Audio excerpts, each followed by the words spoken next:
Hello, I'm McKenna from the South Bristol Scoop, and today I have Aria, John, and Edith in the sixth grade.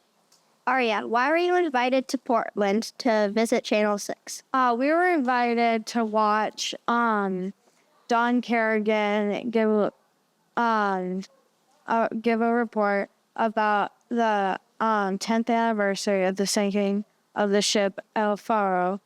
John, how long did you spend at the studio? Probably like 3 hours, around that time. All right. And Edith, what did you do then?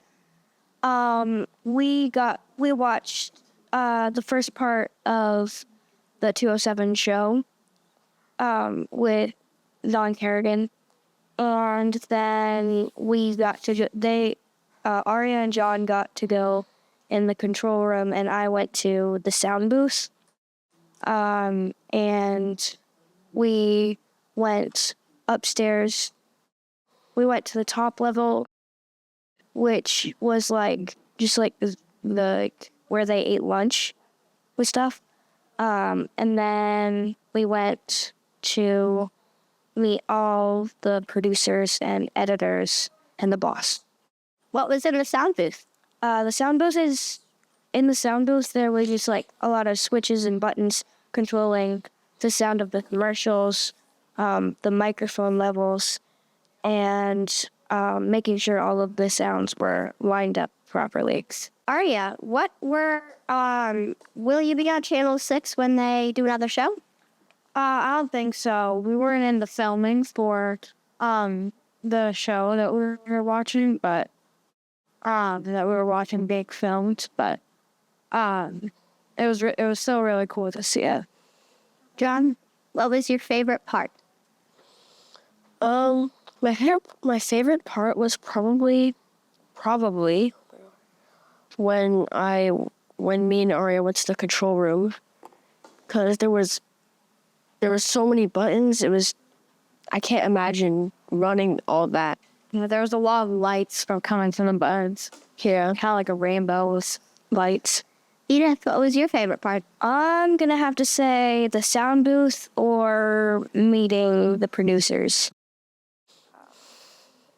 So last year, whenever I was behind the cameras, I always set up the sound booth. So that was really cool to see an actual sound booth, an actual big show. How did you think Rob Carwell and Samantha York?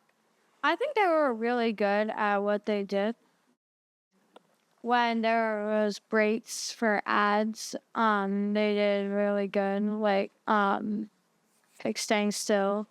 Whereas last year when we were doing it, I feel like we were just talking a lot, but they were just really good at not moving, not going while they were waiting. But yeah, I think they did a really good job.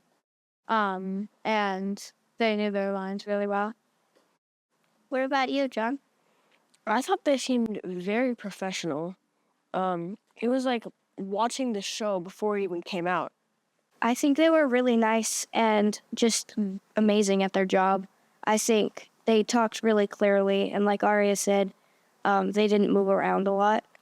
And I think those are two things we worked on really hard last year for being on camera. And they knew their lines, which I don't know if they practiced. I don't know. But They had a it sounded like they practiced a lot. Because it was really good and really clear. What did you guys learn at the studio?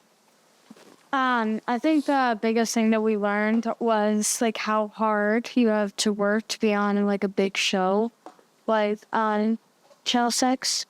And yeah, you have to work really, really hard to get there, to be there, to do all the stuff there. You have to work really, really hard for it.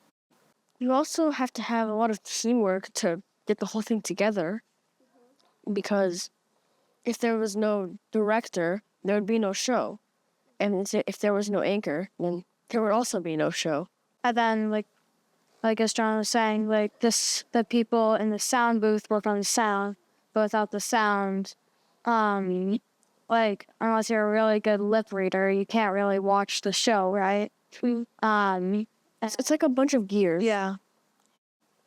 I think it takes a lot of hardworking teamwork and coordination, because if you missed one part, like if you didn't have a producer or a sound booth guy, like the show would be ruined because all of the cuts wouldn't be made. So you would see the anchors during the Commercial break. yeah, during the commercial breaks, which would not be fun because then you would hear the commercial breaks, but then you wouldn't see the commercials, and you would like see it if we were at the 207 studio. They would see us on camera, which the 207 anchors did not want. Thank you for joining me on the South Bristol Scoop.